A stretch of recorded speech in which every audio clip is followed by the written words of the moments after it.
So we want to say top of the morning to our viewers. We are 2 weeks out of an historic election 2025. We are on the air live, Facebook Live, TNN State of Affairs on the road with Sir John. Sir John, first of all, this unprecedented number of persons that are running, 110. Have you ever seen that in the history of election system? No, I haven't actually. I've been rather fascinated that so many people have now come forward who want to sort of play a role in the independent process, and that the traditional parties, the Progressive Labour Party and the One Bermuda Alliance, have filled their slate. And remember, it's not the quantity, it's the quality. And I think people need to start looking at that, particularly since so many people from the Progressive Labour Party have retired.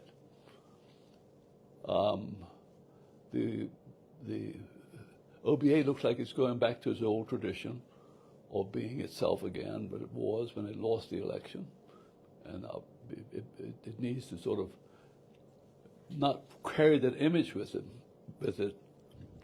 The Progressive Labour Party, on the other hand, is doing what it typically does. At the beginning of when they're in government, they just give away everything. And I think you've seen the amount of rollouts they've had in terms of projects and programs and gifts to people and so forth. But I asked the question, which bothers me to a certain extent. If the government budget last time, 2024, was a budget that the government said that we'll use up the sinking fund, but this time we'll have a balanced budget. But instead of waiting until we got over the budget time, it was called beforehand. But I don't, and there's a lot of giveaways been occurring, a lot of things that are going on in the normal cost of doing business to service the public. I don't see any substantial major projects the government's involved with. I don't see any major programs that the government is involved with to bring business to Bermuda. We were promised fintech, we were promised cryptocurrency banking, we were promised all sorts of things. And now what we've fallen back on is the 15% tax on insurance companies, which is supposed to bring in some $760 million. Then it dropped down to $160 million, $170 million. Now, listen to the news the other evening. Mr. Trump said, President of the United States said, Trump, that tax is not going to happen. Now, I don't know exactly what he meant by that. But if he meant it the way he's treated other people, and if we didn't get that money, even the $160 million in, we were in deep financial trouble. I guess in a sense, we need to plan differently. We need to plan how we can constructively bring in revenue, not this piecemeal, but bring in revenue to the country, and how we can cut costs, and how we can look after people's affairs in an orderly fashion. And that means we need statistics. We haven't had a census for a long time.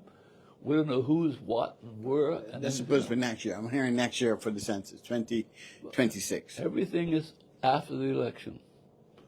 So if you don't like it, there's nothing you can do to the next election. By then you've forgotten what that information meant. But I suspect we'll get some very interesting data when we start finding out how many people you walk in this country here, you pay $2.5 million for a house, you can get your PRC. And there's a lot of it. I mean, people buying houses left and right. Bermudians aren't buying them. So there's no safeguard for Bermudians at all. Do we have numbers? Do we have numbers on who's buying up the property? We don't have anything. No data? No, as far as I know of, there's no data. All I know is the fact that every time I hear from people working in the areas that the banks facilitate people with mortgages that are non-Bermudians. But Bermudians have problems getting mortgages because their income level is lower. Mm-hmm. We don't have data to find out whether Bermudian working for these exempt companies are getting a fair deal from their employers. So I think we need to really have a close analysis, and that's what I'm going to encourage the independent members, if they should be fortunate enough to get the support of the public, is to get a database for Bermuda so the public can participate in the debate, discussions on an information basis, and not just because I'm the government, I can tell you what you should know and what you shouldn't know. Everybody should know everything, open. So that's where we are at the present time. So, John, we talk about infrastructure. I see yesterday a press conference done at the Sandy's Dock. It's on North Shore Road, just down below Dock Hill.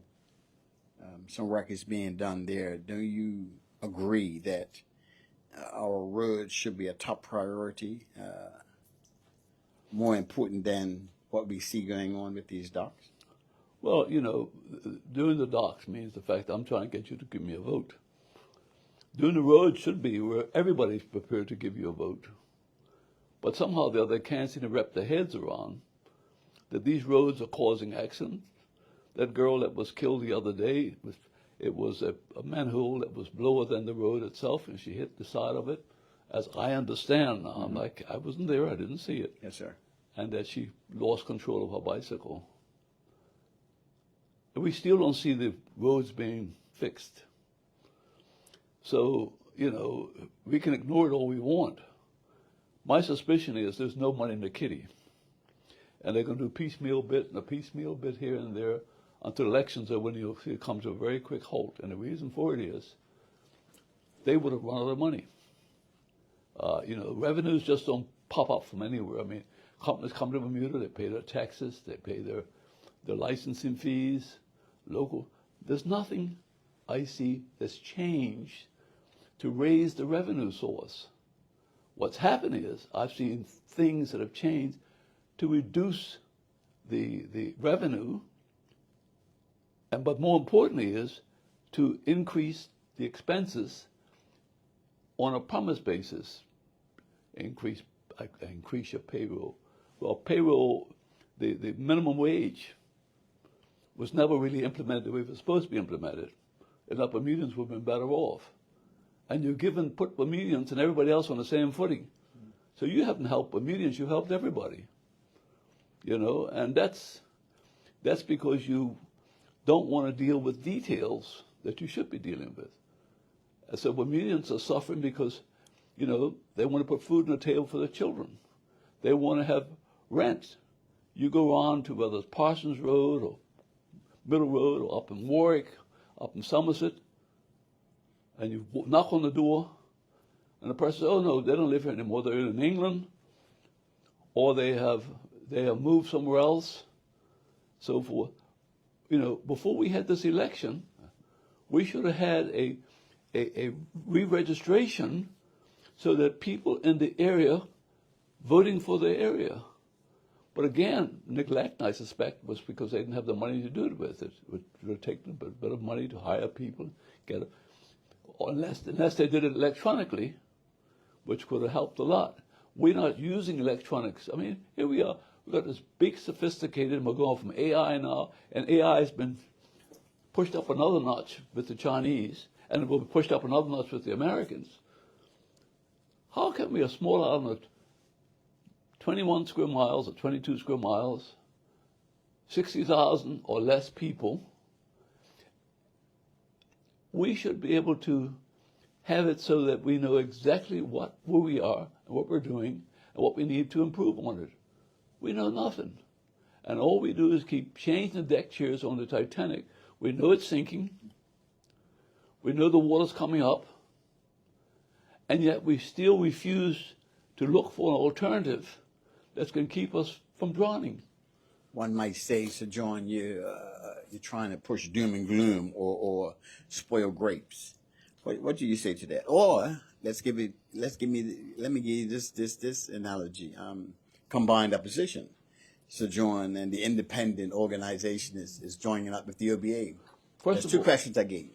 Two questions. Number one, I'm an individual, as an independent member, a person seeking to be an independent member of Parliament. I can't speak on behalf of the other independent members. That's why we can't participate in the independent. The Premier's just being very slick. He wants that conference Debate. to show that we would not participate in it. But he knows full well an independent member can't represent the rest of the independent members. So if OBA and FDM and the One Bermuda Alliance want to have a conference, let them go ahead with a conference. A debate. Or debate whatever they want to have. What we're talking about is, and look at our client, look at our representatives. They represent quality, people who've served the community, been involved with the community, achieved international acclaim out there. And I'll say this much, I don't want to be Premier. I don't want any accolades. As I said, I'm too uneducated, too uninformed, and I want to be national hero. That's what they said. And the PLP have never corrected it. That's what they think. That's fine. I have no problems with that.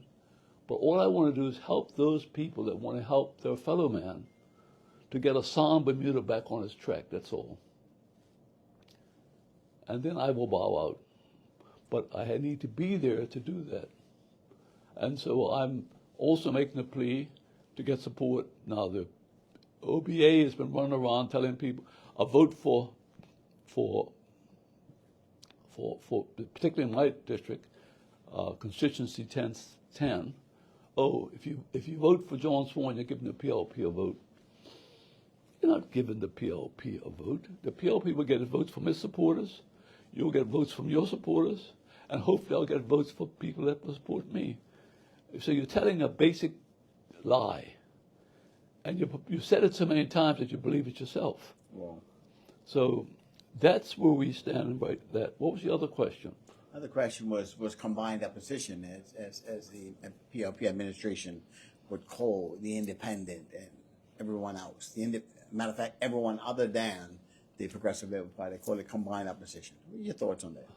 Well, combined opposition, I don't understand what you mean by combined opposition. I mean, you have four parties in the process of election. I think you have 110 prospective. You just said the independent is not a party, so be careful. I said independent, three parties and independent. You have a prospect of being able to, out of that, those independent members getting elected, maybe might be a coalition, which is not bad. In other words, if the independent members got enough seats that could form it between a combination maybe of the OBA and of the PLP, don't rule out anybody. Try to get the best for Bermuda, but try to get Bermuda back on track, and try to make Bermuda viable. Not just for international business, which it is viable. I mean, I've been reading those reports in the Royal Gazette about the profits of these companies. This government's losses, it has no clue how to analyze business. I mean, you have a leader who's now the who's the Finance minister. Finance minister. He went from running his own business, which didn't do well, to becoming a leader of a country, and then finance minister, who's never run any financial affairs before. So what is that telling me is the fact that you don't see the bigger picture. When I was elected as Premier, and hadn't run my own business, hadn't been involved with YPO, hadn't been involved with other international institutions that caused me to think about what we need to do, we would have been in a worse shape today because the treaty wouldn't have been there. So you got a guy who's got the power because he's got such weakness in his own party that he bestows that power upon himself when he has no qualification for doing it. And now he's running around trying to convince people, I'm going to give you this, I'm going to give you that. And it's all petty change because I'm going to give you money I'm going to increase your pension. But where does that money come from? The pension fund. What is the pension fund? How much is owed to the pension fund? How much does it have in stock? How long? What's an actuarial analysis as to how long it's going to last? The public have a right. This is the public's money, you know. So I think that we are really, in a sense, at a haunted dilemma. We are at a crossroad. I just want to get the information because you had the petty request. You can that seems to fall on. But that falls on deaf Yeah, fair, ears. yes. Well, funding agencies and areas of government that nobody knows anything about, or that is dysfunctional, but we're still pumping a lot of money into them instead of helping people. So all we've done is we've stacked the deck with people that are our friends and family and call it, you know, these are the agencies that are going to serve Bermuda. So, John, where would you think, you talk about there's a lot of promises, a lot of money being spent. Where's this money coming from, in your understanding? Well, let's put it this way to you. I hear, and whether it's true or not, the efforts to secure money from the banks have been turned down because they think we've reached a point of saturation in that. So there is no money. Traditionally, the government would have gone to the banks, gotten some more money, and said, you know, we borrowed some more money with debt. The debt's been frozen for a while. The debt's been frozen for a while for one reason. The fact that nobody's prepared to lend them any more money. When you look at it, the hospital, which was finished, $250 million, $270 million, it now has a debt of $970 million. The airport is a drain on the government, but it was done by the OBA, as they said. And, you know, it took a big chunk of money out of the fund, consolidated fund, to settle the Morgan's Point deal. That was an OBA deal. But you look at all these other things, that project up at South Shore is going over $100 million plus land. I built 60 apartments for $27 million, which is known as Atlantis. So how can you have all these places over there? Nobody owns them. The lights are on overnight. Nobody answers to what's over there. It's like the Iron Curtain. You can't go in. You don't know what it is. All we're telling you is we're spending your money on it. These are and then there were so many other projects like that, and so much more needed. I mean, we're still faced with the government house, the deputy governor's house, the sessions house up there, which is closed down and so forth. Where's our national pride? That's part of when we bring up our children. We are part of the Commonwealth. We are part of the Caribbean Commonwealth itself. People used to look up to us. And now they say, well, what is Bermuda? The only hope now is, and I can tell you the Caribbean's looking at us very closely, is can this change of a parliamentary system that's been party versus party be changed to a more inclusive system with independent members carrying the majority, embracing the other two party members if they want to be embraced? Yesterday, the Premier mentioned that down in the, I don't know if it's Turks and Caicos or one of the Cayman Island. Yes, thank you, Cayman Island. It changed their system where they went more independent, but now they say it was, and I believe he stated that more outsiders earn Cayman than the Cayman folks themselves. If we do the same thing here, what's going to happen to Bermuda? Well, first of all, there's distinction between the two. The still Bermudians getting elected, still Bermudians did protect their assets, whether you are an independent member or whether you are a party member. That's a separate issue altogether. What happened in Cayman is the Caymanian people and this parliament decided we want to give a free range of ownership in Cayman. And if you pay a certain amount of money, you can get citizenship. And we decided against that. Okay. But if you look at it closely, you see slowly now all the major businesses in Bermuda, whether it's the pharmaceutical business, not the reinsurance? The accounting business, law firms, all the major businesses, communication firms, banks are all owned by foreigners now. That wasn't always the case. Here in Bermuda, yes. That's why Bermudans are suffering, Because instead of those dividends coming back into Bermuda to create jobs and create activity, it's being sent overseas. Under a PLP government that says, they keep saying we're protecting the Bermudian. And so now that he's made that statement, who will allow a building to go up on Front Street that would be owned by a foreigner? And has said, we'll welcome more people to do the same thing. So you can't talk out of both sides of your mouth. And I'm not saying I'm against that. I'm saying the Bermudians should make sure that they get a piece of the action when it's happening so they can be as well off or better off than they are now.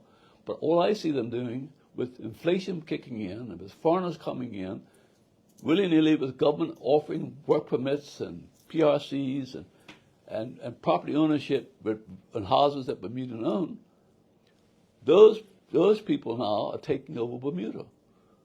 And so are we any better off than Cayman now? We might have gotten started slower, but under a PLP government who fought for social justice, who fought for political justice, has allowed apartheid economic conditions to exist in Bermuda without a corresponding benefit from it. That, to me, is a big indictment. And the OBA was no different, you know. So my feeling is don't talk out of both sides of your mouth and expect to get different results. The public, I hope, is on to you now and will listen to what is reasonable and rational, and hopefully you will make your mind up that it's time for a change. And if you don't, remember, at my age, I don't have to worry. But at your age and other people's age and your children's age, they should be worried because we're in a worse situation than Cayman. Cayman's been paying off its debt. Cayman has investors in down there. And so it's, in a sense, it's past Bermuda in population when they were half our size. Its economic conditions in terms of the debt owing is not owned by the government but owned by individuals who have invested into Cayman itself. Our debt, when you look at it, $3 billion in debt deficit, but when you take on the deficit of the pension fund, the guarantees put in, it's probably close to $6 billion. So, and we haven't seen, when I left office, the GDP was 6.6 billion. It's now down to about 6.1 billion. So the GDP has not been growing. And if government must be blind, the Minister of Finance has to be blind not to see that when you don't grow your GDP, can't help, you have no means of helping your people except run yourself deeper in debt. And I suspect the rating agencies right now are saying, if this government continues and looks like they are prepared to continue on what they're doing, we're going to downgrade you. And if we downgrade you, it's going to have effect on your business. So they could drive business out of here and we'll find some excuse, and Mr. Burt will be gone, Mr. Birch is gone, Mr. Urbana's gone, you know, and others have, Mr. Keynes has gone back to Balco, given up is not running. What you're saying is all those senior people are all jumping ship because they don't want to be a part of the mess that's going to be created. Leave Mr. Burt and some neophytes that can walk out of a press conference to deal with the public affairs. So you take a hard look at the PLP's membership that is running, you know, and they have, I don't know how they deal with, if Mr. Burt goes, since he seems to be the commander-in-chief, who's going to replace him as commander-in-chief that has the integrity? I know Zane de Silva would like to have it, but Zane's having a fight with the banks. He's made it, he's the one that brought up in public. And who else knows, who else is involved? I understand there are other people involved with the parties. You can't have somebody being a banker, being a premier, and maybe the Minister of Finance, overseeing one of your major institutions. It just doesn't make any sense. My last question as we wind up for 2 weeks before the election. Yeah. 2 weeks. This question, how would you rate since 2017. This administration came in and had an election in 2020. How would you rate Premier Burke? How would I rate him? Yeah. I would say he knows he's a good speaker. I would say that he grasps facts. Unfortunately, they're not relevant to reality. Yet he projects them out there as though they are reality. I think he has, it's like everything else. It's like Boris Johnson, like many other leaders in England and in America. They outrun the relevance. I think that's been demonstrated not only with outside, but within the party itself. He's on his own, being propped up by family and friends who hold these positions and call themselves the Central Committee and so forth. And it's the bureaucracy that projects up that image. Even that now has faded because they're fighting. And the last one was in St. George's when Swan refused to step aside, and the committee just. That's what happened to Paula Cox. So I think he has not done very good planning with his members. I think he's not done any very bad planning with the affairs of the country. I think he believes what he says because he's got nothing else to say. So, you can always believe in your own rhetoric, even though it's not necessarily valid. So I don't want to denigrate him. I think he tries hard. I don't think he's up to the job. That's all. Never was up to the job. Yet if you tell him that, he'd get very upset and get very annoyed and very boisterous. But to me, what he can do to me? I'm not there's only two forces in life, love and fear. I have no fear. I have a love for this country. I have a love for its people. And I want to get its people back on track again. That's why this whole independent movement becomes very, very important. Because it means the fact that people will have choices and people will be able to hold their members of parliament accountable and not try to sort of get through the bureaucracy of a party on both sides. So let's hope that come the 18th, when the final count comes in, if it's not a majority of independent members, but it's sufficient to make up a coalition that is answerable to the public and not to the party. So, John, I want to thank you. I would anticipate the Progressive Labour Party will be rolling out its election, platform or manifesto very soon. Might even be today or tomorrow. But we'll be back on Thursday to speak to Sir John, members of the public. We thank you for your support. Sir John, anything else you want to say in closing? All I want to say is go out and vote. Vote for whoever you think will best serve you and that will make Bermuda a better place for people. Because at the end of the day, we have to live with each other, and the crime and the misbehavior and the conditions that we're seeing our country in right now needs to be changed.